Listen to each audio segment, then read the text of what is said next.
Hello বন্ধুরা, আপনার mobile নাম্বারটিকে যদি আপনি অন্য নেটওয়ার্কে পোর্ট করে থাকেন, বিশেষ করে আপনি যদি ভিআই পোর্ট করে থাকেন, তো কিভাবে আপনি স্ট্যাটাস চেক করবেন? এর জন্য আপনার মোবাইলের যে কোনো একটি ব্রাউজার ওপেন করে নেবেন। তো আমি সাধারণত ক্রোম ব্রাউজারটিকে ওপেন করে নেব।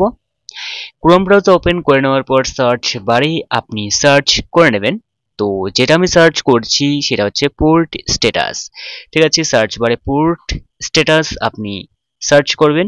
এরপর প্রথম যে ওয়েবসাইট এমএনপি, ঠিক আছে, নো ইউর পোর্টিং স্ট্যাটাস এই অপশনে ক্লিক করে নেওয়ার পর পেজটি এরকম শো হবে। তো আপনি নিচের দিকে আসবেন, আপনি যে নাম্বারটি পোর্ট করেছেন সেই নাম্বারটিকে আপনাকে টাইপ করে নিতে হবে নাম্বারের জায়গায়, মোবাইল নাম্বারের জায়গায়। এরপর ইউপিসি কোড, এরপর রেট ইন্টার ইউপিসি কোড, এরপর আই এম নট রোবট অপশনে বক্সে টিক দিয়ে নেবেন। এরপর সাবমিট অপশনে ক্লিক করলেই আপনার যে স্ট্যাটাস তা আপনি দেখতে পারবেন।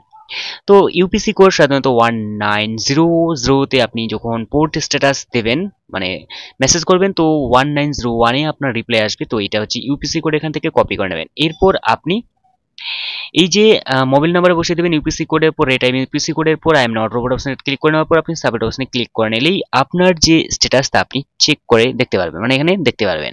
ঠিক আছে, তো এইভাবে আপনি কিন্তু ইউপিসি কোডের মাধ্যমে, মানে আপনার মোবাইল নাম্বার যে পোর্ট করছেন সেটি স্ট্যাটাস আপনি সহজেই দেখতে পারবেন। তো এই ছিল আজকে ছোট্ট একটা ভিডিও। তো দেখা হচ্ছে পরবর্তী নতুন ভিডিওতে। Bye bye.